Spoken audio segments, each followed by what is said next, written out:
Hi, this is Angie with Future Life Today, and today I have Lorie to interview with us. And Lorie is a shaman, and she does some cool things, like she's also interested in mediumship, and she does compassion keys and consciousness transformation, CTT. And some of those sessions we do together, I incorporate some spiritual response therapy with it as well. So, and Lorie leaves her camera off because she's blind. She said she can't focus it anyway. So it's not going to be making it eye drives contact. people nuts. Turn it a Yeah. little bit that way, move it out, move it down. Yeah. Forget it. Just leave Well, it off. we've met in person. We a lot of time together online as well. So yeah, we were talking a little bit beforehand. So Lorie and I have known each other, what's it been, like 3 or 4 years at least? Oh gosh, at least maybe Yeah. 5. I don't know. I'm terrible about Yeah. time. I don't remember when we met, but it could be 5 years maybe. It could have been because we went to see that hugging saint. Yeah. And when was that? Something that might have been 5 years ago. We had already known each other online for a little while. And I was just driving up from Houston area, and I said, well, I can come by Fort Worth and pick you up and then go see her in Dallas. And that was the first time we really had a lot of conversation together, which was really, really nice. So yeah. And then that was a really great time. That was a good example of one of these highly respected spiritual people out here like her, who's got thousands of followers, and people go wait in line for hours to see her. And you and I were both like, didn't really feel anything. Yeah, that's right. Yeah. And that was the second time I had gone and seen her. And I was like, I'll try again. And it still was like, I don't know what the energy is, because I heard a guy talking on Tony Sayers' channel, a man named William. He said he didn't, get anything out of it either when he went. So I think it has to do with where you are. Mm-hmm. I think there's all this spiritual stuff out there, and there's fraud and deception and all that, but there's also levels of frequency where, like, a lot of what's out there this is my experience from the length of time that I've been involved in this kind of stuff, that's more for beginners who are just starting their journey or just have been on it for a short time. And some of those people really affect that audience, those people. And if you've been involved and you've had some clearings and some transformations and some stuff going on like that, those things don't affect you anymore. And I have had to learn to become more discerning about what to participate in, because they always describe things in glowing terms. And I've had some really big busts in that area where it's like, oh man, that didn't do anything. So yeah. I really think that it depends on where you are. And I don't know how a person assesses that, except to say that after you've been there for a while, you kind of go, okay, I've had this experience and that experience, and this really moved me and that really affected me. And now I'm in a different place. Mm-hmm. I think you're absolutely right. I interviewed another lady who said she would find things years ago on YouTube or somewhere, and she'd think, well, that's just insane. And then she pulls it out and looks at it years later and like, oh, that makes sense. And it's like we're looking at it the other way around. Like maybe 10 years ago, maybe I would have been affected by that hugging saint. Whereas 5 years ago, I always wanted to go see her. I always did, because I love hugging and I love to do it. Mm-hmm. And so I always had wanted to go see her. So I was really happy for the experience. But yeah, I didn't feel much of anything at all either. I suppose when you've been doing with that many people for that long, I don't know, maybe that has something to do with it. Yeah, I just remember thinking, gosh, she's hugging me really tight. This is kind of uncomfortable. So we wanted to talk a little bit. Before we got on, we talked about, there's just so many subjects that you and I have talked about through the years, so many things to talk about. We wanted to talk a little bit about Dolores Cannon, and there were a few other people he mentioned, Lemriel, and just that in the spiritual world, it's not necessarily what you think it is. And it seems like a lot of people think they're connecting to the right place, maybe the place where they can gather information. And there's some deception, it seems, out there, don't you think? I think so. I think that some of it's intentional and some of it's not. Mm-hmm. I think that even some beings in those places, in those areas, on what we would call the other side, um, they are kind of caught in it too, and they're telling you what they have experienced or what they know, and it might not be the ultimate as far as what you could do or what you could understand. And so I wouldn't say they're lying, although I think some might, but most of our guidance isn't. They're really trying to help us. But sometimes they don't even realize the extent to which this creation has become warped. Mm-hmm. Yeah, so sometimes they're not even knowing that they're giving the wrong Yeah, information. that's what I think. I think a lot Yeah. of times, especially with people's guidance, I think guides in general have the best intentions, unless you're hooked up to somebody really low level, you don't know any better, and Mhm. just anybody they'll Mhm. talk to you is fine with you. You know, that happens too. But most people, I think their guidance is sincere, but they don't always know everything that you might be asking about. Um, I think many people take a lot of comfort in the idea that, like, everything's fine and dandy in the spirit world, and like all we have to do is get through this life here, and then we can go there and everything will be fine. And I think it's way more complex than that. Yeah, I think so too. And I know with the energy clearing that I do, we get ourselves cleared to a point where we're dropping off the guides. We're connecting more to a higher source type of connection, which is a clearer connection. And sometimes in the energy clearing that I do with some of the guides will tend to hold you back and be like, okay, stay here where it's safe. And then getting to the point of not really giving you the information that's in the best good for Yeah, well, you. they want you to stay in their realm, and I've had a lot of experience with that, and I don't know clearly who was doing it, you know, whether it was a part of myself or somebody else that was guiding me. That they really get stirred up if you decide you want to go past their level of knowledge or expertise or guidance or whatever that is. They want to keep you there. Some of them do. Yeah, I think so too. So we talked a little bit about Dolores Cannon, and a lot of people love Dolores Cannon. I've read a couple of her books, and yeah, I use the QHHT, the hypnosis, that method that she taught, which I feel is successful. But I don't feel like she's gotten all the correct information. It seemed like she was getting her information from her client. She said, "I'm just a reporter," I think is what she said, and I just feel like there was some interference in there, maybe not always getting the correct information. What do you think I about think that? that's a possibility because um, it. I think it had a lot to do with where her clients were, Mhm. and I'm sure they were all over the place as far as levels go. And some people who may never have um, had an experience like that before um, might not have been high enough to receive. And even there were beings that used many different clients to talk to Dolores. And I think there might have been times when they weren't able to communicate through someone who was inexperienced in the sense of not clear, and Right. could have been the communication uh, could have been blocked off, or there could have sometimes been imposters um, who claimed to be something that they weren't. And Dolores wouldn't have necessarily known because she's just a reporter. She just reported what came out of the client's mouth.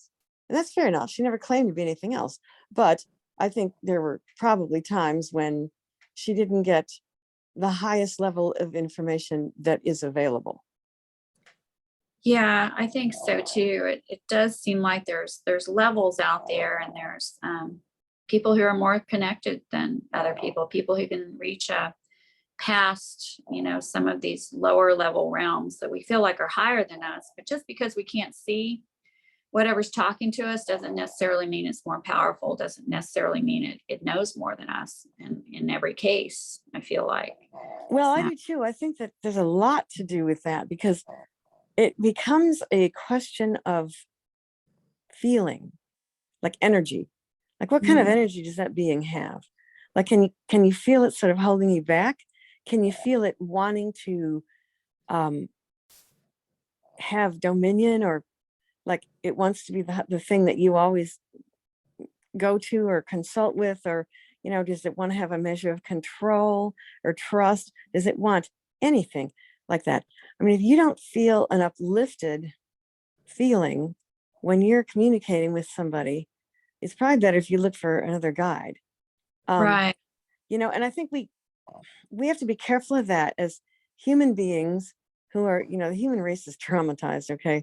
I don't think there's anybody in the whole human race who isn't somewhat traumatized, and some of us are very traumatized.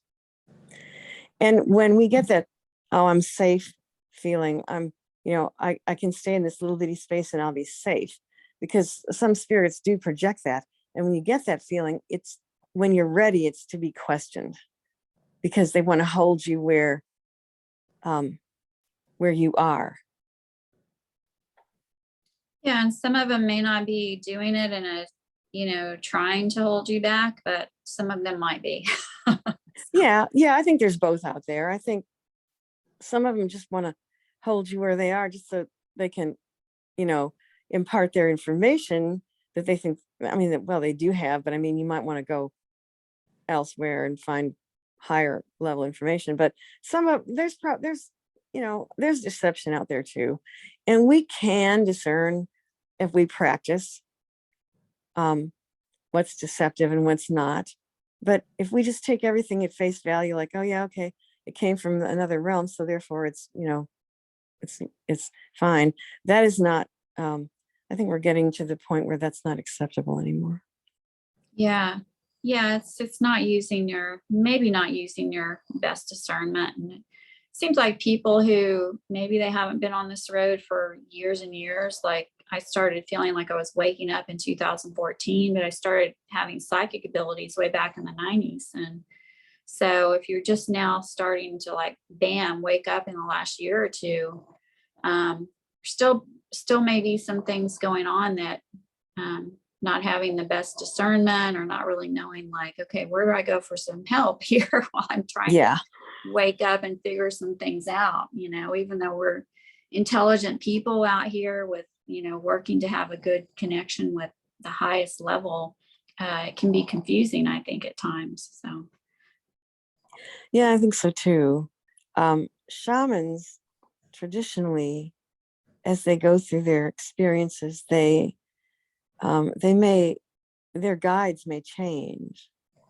And that's pretty well known among shamans that can happen. And that's for that reason that we're talking about, is that they're on a certain level for a while in training or whatever. After they've had a certain amount of experience and practice, then they need to move up and connect with different guides who can handle the level that they're at now. Well, that makes sense. It kind of makes sense. It goes with everything we've talked about then, you're stepping up to a higher level here in this physical body and what in this physical life here. And then your guides are stepping up as well. You're stepping up with your guides, or they're stepping up with you. So, so Scott Lemriel, we wanted to talk maybe a little bit about in between lives, just the plan to come here, or when we die, what do we do when we die? Because we don't want to be caught. That's a really complicated subject, but we don't want to be caught here. So we don't want to be caught in, like, because some people feel like this is a slave planet. It can be really tough here. And once you go through one tough thing, it's another and another. So, and I think a lot of us who are here waking up are realizing, like, wow, I've had a lot of stuff I've gone through in this lifetime. So do you really want to come back here? Why? So. Yeah, there are several people who talk about this from different perspectives. I'm going to start with Jill Renee Feeler, who said that she, in the spirit realms, was going around telling people, look, you don't have to reincarnate unless you want to. It's a choice. And people were ignoring her. They just kind of, a lot of people arrive in the spirit world sort of half conscious and don't know what to do, and they just get directed into places like that, and they don't know they have any choice. And so she talked about how she was ignored quite a bit while she was there doing that, and so she took an earth life to try to communicate it to people on earth so that when they got back they would know. She talked about that. And then I've heard Jared Rand talk about how some people want to, some people get addicted to physical bodies, and it's fine with them to just keep coming back and having this experience over and over again because they're addicted to it. So, and I know about people who are comforted by the fact that we come back over and over again, and they don't look any farther than that. It's like, oh, okay, good. So if I leave for a short time, I can come back, whatever, okay, well, that doesn't do anything for me. But some people do have that, feeling about it. So when you start, examining your own experience, and some of us, like Angie and I, both say, this is a really tough place, and we don't feel like we have all the tools we need. We don't, it's hard to function here. Like, when you think about it, why should we have to pay for our existence? Pay for the things that physical bodies need to live here. What is that about? And all those questions that people have. Then you start wondering, what is really going on here? Did I have a choice, or did I just, and then did I have a choice, or did I not know I had a choice? Or did I, you start asking questions, and I don't really have a lot of clear recall about what happened in my life between lives. I do have a few suspicions, but I don't have any really clear recall. And then when you start asking those questions, you're going to upset some apple carts. So that's one thing you have to know. And that's okay, but just I do my best to find other people who are talking about this. So, because some people take a lot of comfort in the way they think it is, and for where they are, there's nothing wrong with that. If they want to come back, if they,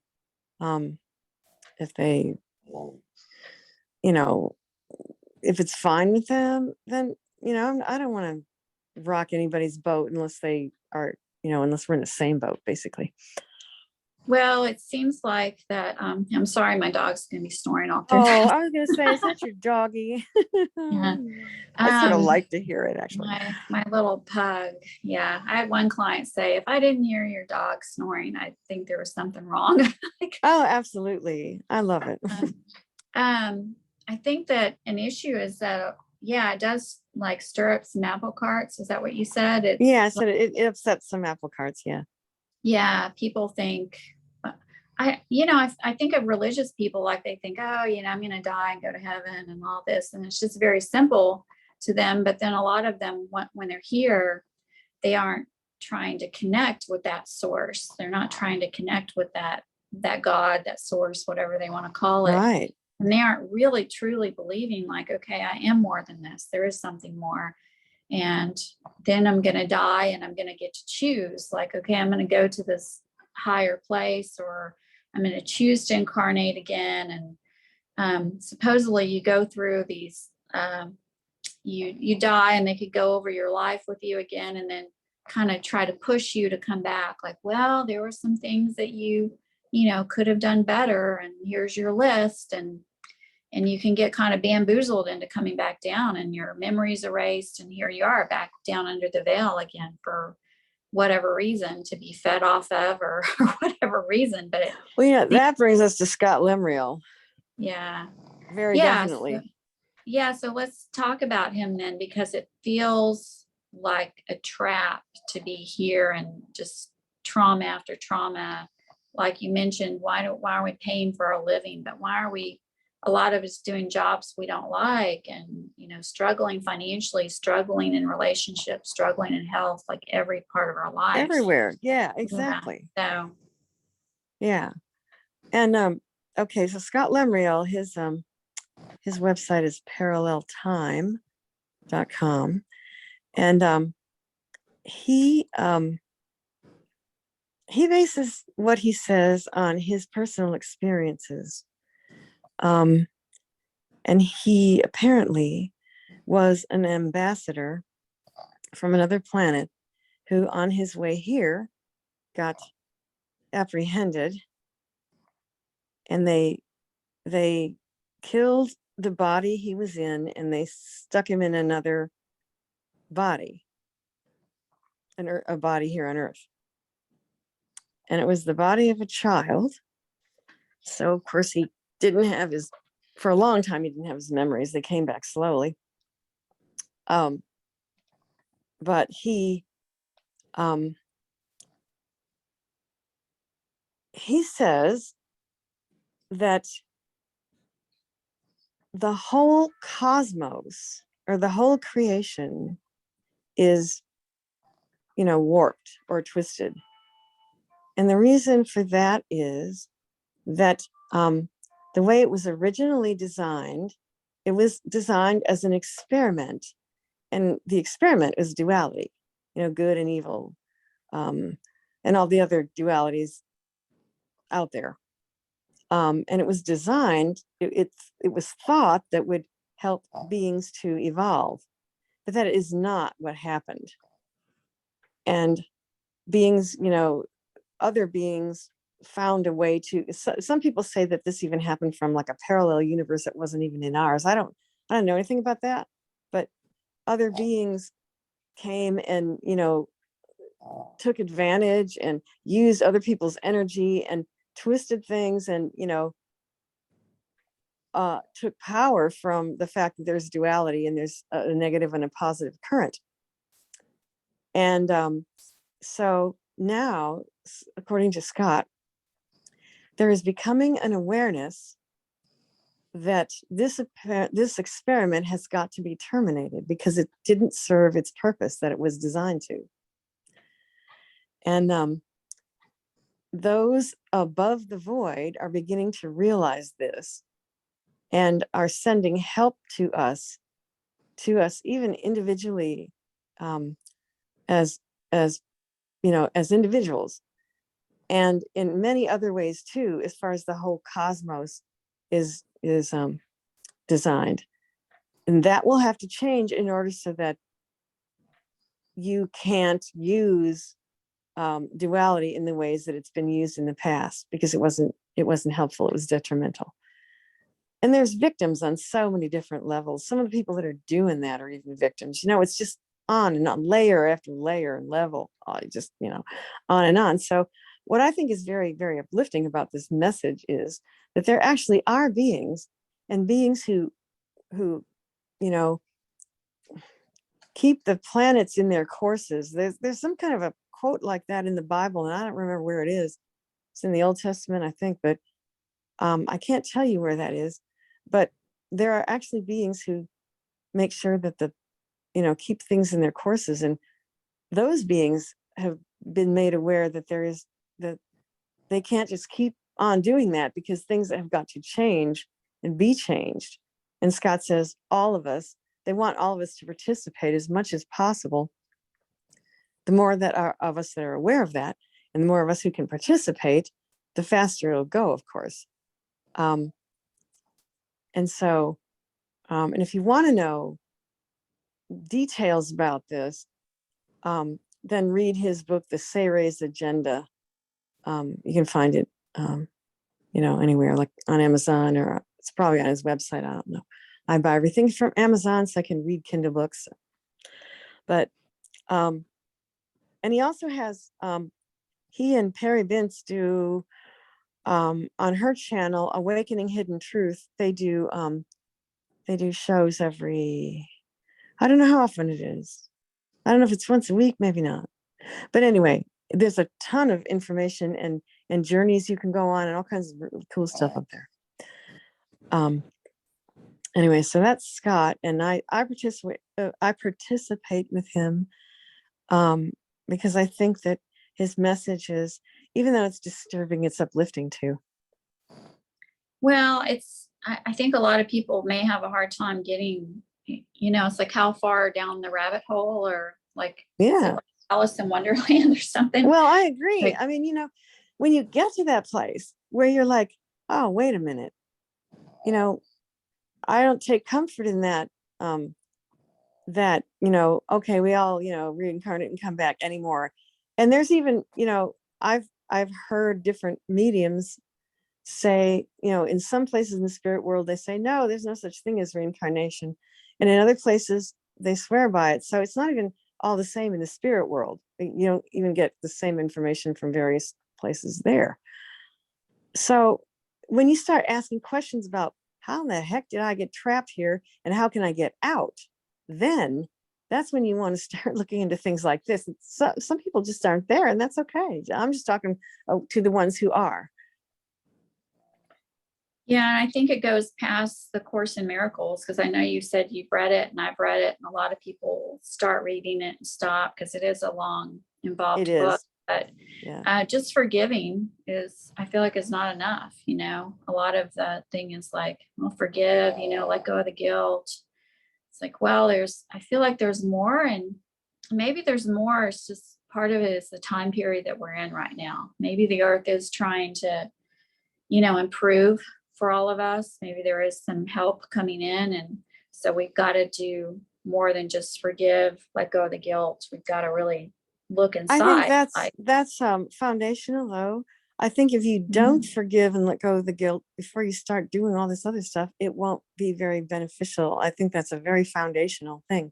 But there's more to do after that. It's not the be all and end all of, it's a great place to start. Don't stay there, Yeah, a great place to start. And it's also like, okay, well, what am I forgiving and what am I letting go of? And all these little suggestions in the course, like, okay, well, I've got to scoop out my trauma and scoop out things I've done to other people and let go of things they've done to me in this world, and not be a victim, and get your power back. There's a lot that goes along with it. Yeah, there is. Does Scott Lemriel, or one of these people, what do they say about, like, if we were to die tomorrow?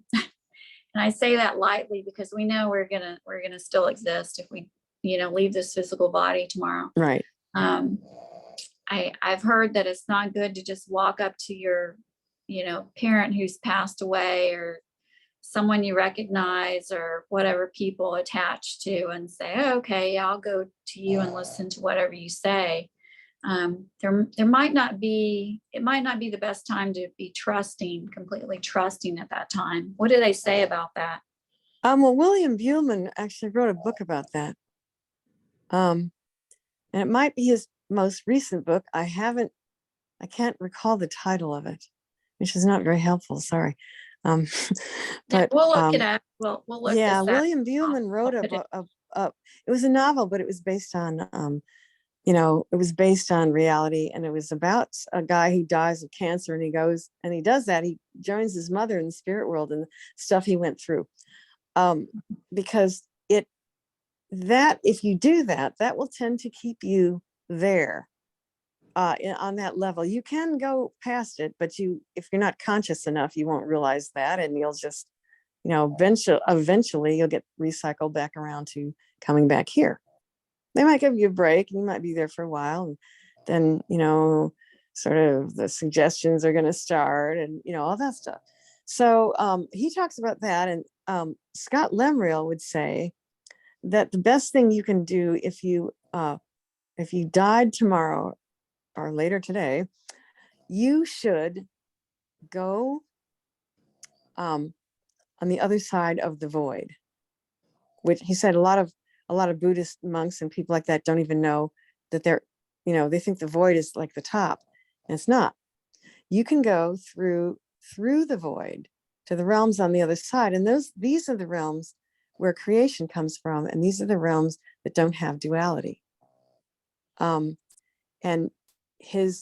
in his book, he explains to us how to get involved in that before we, leave our physical bodies, so that we know where to go and what to do. And that's what a lot of his guidance and his journeys are about, is taking people for a short time on a journey on the other side of the void so that when they cross, they know what to do and not just get absorbed in whoever family. Like I know a lot of people who say, well, I just want to see my family. That's all I want to do. And you can't really, that's what'll happen. And there's nothing wrong with that if that's what they want. But there's some of us that just say, you know, I remember William Buellman saying, I wasn't all that, excited about seeing my family again. and, Yeah, and so we can talk about this kind of stuff. I wouldn't either. I'd be like, you guys caused me enough trauma here. I kind of want to be done, maybe. Yeah, well, I can, like, mine are good people, and they still try to draw me into their, basically religious world, and I'm done with it. I don't have anything against them, but I'm done with that. I'm not going to start it up again, not even on the other side. No, thank you. Yeah. I think if we were met by our relatives, there'd probably be like, they've already moved to you would hope that they've whatever trauma or things that they've caused for us here, they've moved out of that, and they'd probably be like, hey, please forgive me, it was just part of our plan coming here, whatever. There'd probably be a better feeling energy towards them. But it doesn't mean that it's time to stop. It doesn't mean it's time to just stay there and be in an eternity exactly with them, or it doesn't mean that it's good to stay there and make an agreement to come back down here and do it better again. It's like it's time to be, I feel like it's time to be done with the trauma on this planet. Scott Lemriel talks about that too. He says they tell us that, like, you have to keep coming back and making it, getting it right and all that, and that your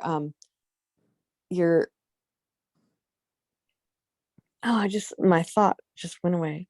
Anyway, yeah, you've got to come back because you have karma, because you have karma, and you have to straighten this out, and you could have done this better, and you need to work on this and all that. And he says, and then they send us back with no memory of the previous lives. We don't remember what we're working on, and we don't know what we're really, he said, we will never get it right that way. It's an endless cycle that just, it will not end until we just break it ourselves, because it's not, it never has solved anything in how many billion years. What I mean? It clearly does not work. And I had a conversation with recently with a local friend here, and we were talking about how, okay, you can go over on this side and you can take your wisdom with you that you learned here. And then, but when you come back to this place, if you do, you are not allowed to bring that wisdom from the other lives that were, back with you. And that's where the problem is. Well, and I don't know why I can't think of his name, but the man who wrote Disappearance of the Universe and Lifetime. Oh yeah, Gary. Oh, what is his name? Gary. Yeah, Gary. I'll have to look up his name because that's a common one I should know. But he wrote the book Lifetimes Jesus and Budha Knew Each Other, which I thought was a really, really good book. But they were coming back, and something was happening to them to jar them awake to where they had their memories of having known each other before. But most of us don't have that. We just come here, even feeling somewhat awake here right now myself.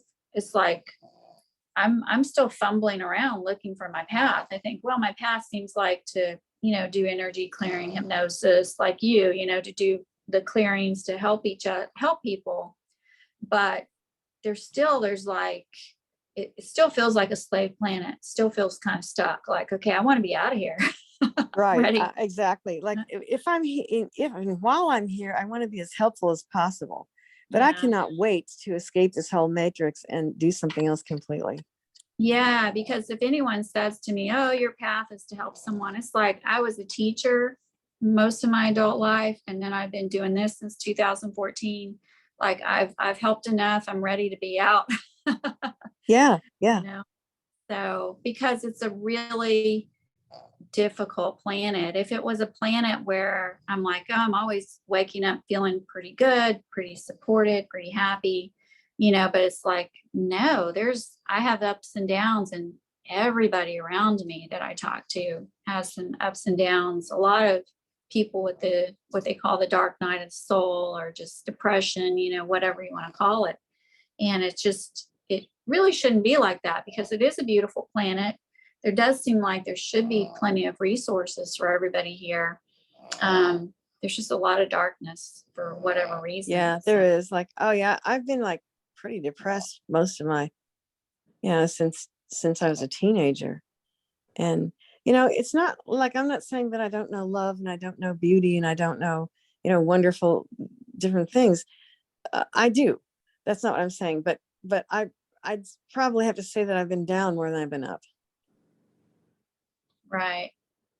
Yeah, I would tend to agree myself. Yeah, when I went back and tried to write down like my life so I could go back and clear off things, I was like, I don't know how I lived through this stuff, Yeah. Just like, so much stuff.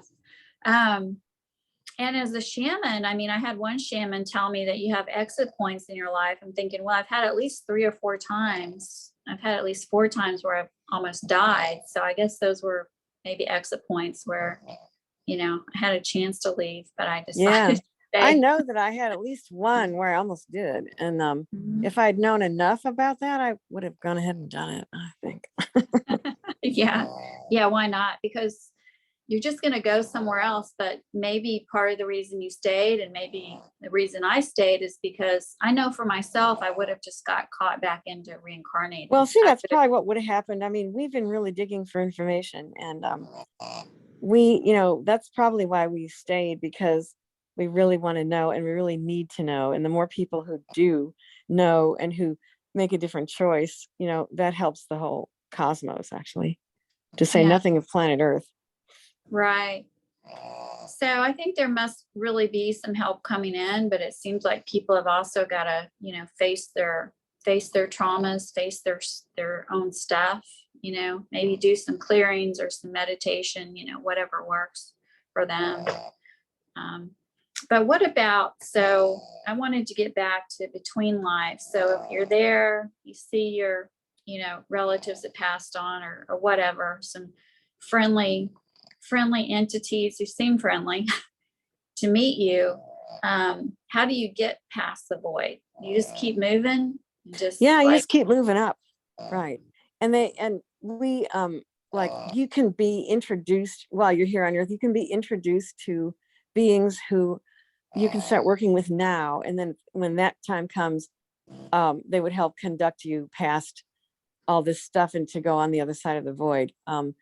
He wants it to become familiar to a lot of people so that they do know what to do when they cross. But if you've never had that experience, I think the best thing to do would just be to keep going. And until, go as high as you can. I always say that, I'm going to go on the other side of the void first and stuff. And then, then I might come back and visit my family, but I won't be held there. I won't be stuck there because I went past it first. That's just would be my choice. Because I guess it's pretty easy to get taken back in if you're comfortable, you see your family, or you can get all settled in with them, and then they all start reincarnating, and here you go again. You know what I mean? Just right. You don't want to get comfortable. Like I've had one client go to her kind of resting place. She was visiting different lifetimes, but then there was a point where she went in between and she was at her resting place. And I think it could get really comfortable to be there and then just decide, oh yeah, it feels really good. And the entities that are here have been really kind to me. Yeah, I'll believe everything you say and I'll go incarnate again. It's like, no. Right. I think that happens. I really, all the time. Yeah. Don't do it. Yeah. Don't do it unless you want to. I mean, but if you feel like we're saying we feel right now, don't do it. I think a lot of people who are out there seeking right now and who have, of course, people have come to us for clearings are, have gone through some big traumas here, big things. I think a lot of people watching YouTube, watching this kind of stuff have had some negative stuff in their life. And it's part of what's, woken them up and gotten them to question. So it seems like they would question when they pass away instead of saying, okay, yeah, I'll follow, whatever you say to me. Yeah. go along with whoever's going to meet me here and be nice. And I'm going to have all this feel good energy around me. And I'll just believe what you say. And then suddenly it's almost like a movie where you have something put over your head and you're tied up and you're thrown back down on earth. Yeah, pretty much. I mean, I think that happens, say, I think when they can, they try to get us to agree to it with, without all the information, of course. Because then they can say, oh yeah, you agree. What, one of the first things I remember noticing was hearing people say, oh yeah, you agree to do all this stuff and that makes it okay. And I'm going, well, if I did agree to it, I didn't have all the information. Yeah. Yeah, somebody had said, well, you didn't know how difficult Earth would be down here. It's like, why would I not have an understanding of how difficult it could be? I think there were probably some additional things thrown in. Like if I had a contract, there was something on the back that I didn't read or some small. Right. And speaking of agreements and contracts, there's somebody else that I want to mention. Her name is Sue Cimino, Cimino. And she specializes in breaking agreements of all types. I've been working with her and she's really good because we don't know half the agreements we made. We're just not aware of them here on Earth. Yeah. Does she come up with a list? Does she help to come up with a list of different this is agreements? We do it in groups here. I haven't never worked with her personally, but we do it in groups, and she has something she calls the wholeness alignment. And you start with that, and then you can do ancestral, and you can do there's some other special, you can do health and wholeness. There are different programs, and they're all, bunches of people can do them, but she takes you into what she calls grace. And then she does these clearings and ask if you want to break this agreement and that agreement. And then she'll say, is that okay with you? And she'll say, just answer yes, and do it out loud if you possibly can. It's sort of like, so the universe hears you and you're taking responsibility for all this. And it's amazing. It's really amazing work. Yeah, it sounds like it would be a good thing to try. I know in energy clearing, I asked to clear any contracts, oaths, and agreements that don't serve you, but it would be good to, to go into depth when people aren't going completely. Yeah, it's very similar. It's what that is. It's just going into depth on that. Yeah. Yeah. So, because some clients come through and want to rush through things and have everything healed in one session. It's like, well, we've had 40, 50, 60, 70, whatever years of stuff. Exactly. Yep. May have to do a little bit more. You may have to go home and do some journaling and homework and meditating. That's right. And I have that problem when I do soul retrieval with people too. It's like if you get a soul retrieval, and some of the stuff I've gotten for people is really pretty extensive, they need to do the work of integration. It's just not one session and then you feel great. It's not that at all. Yeah, you may need another session, or you may need to just go do some work yourself. So. Exactly, is do some work to that it's a requirement that if a person receives a soul retrieval, they need to go and do some work, the work of integration, because you can't just be fixed, because whether willingly or not, or whether knowingly or not, we participated in a lot of our, enslavement and a lot of our disempowerment. And so we have to sort of unparticipate or take our power back, and it has to be done by us. Yeah, I get that a lot with clients, that they have to get their power back. And it could be other lifetimes where they've either given it away or it's been taken. Maybe they've been a slave, but maybe they've gone into a marriage and they've given their power away, where they feel like it's been taken, but they've really, agreed to, Right. give it away. Unfortunately, staying in marriages, staying in relationships, or staying at a job that's, not working out, and then going into like victimhood. I think it's okay to go into victimhood temporarily, like, where you are, you recognize it, and then just go ahead and get mad about it and demand your power. I agree. Back, That's part of the process. I think if you don't do that, then very little else gets cleared. You kind of have to start there, I think. Yeah, I think so too. Well, is there anything else you can think of to talk about today? I feel like we could, if you're interested, do this again or do this, once a week or Yeah, we whatever. can do this again. Maybe it would Yeah. be good to get if people have questions, and then we can discuss some of the things people want to know. Yeah, that would I be don't nice. know everything, of course, but I mean, we can attempt to answer some of the questions. Yeah, that would be nice as well. Collect some questions from people and come back on. Well, if there's nothing else you can think of for now, we can go ahead and close out because we've been, chatting for 45 minutes or so. It's kind of Okay. been a while. Oh, So, she woke up. yeah, that's usually Oh, she knows when it's time to be done, I think. All right. Well, again, this is Angie with Future Life Today, and we've been speaking to Lorie, and please like and subscribe. Thank you.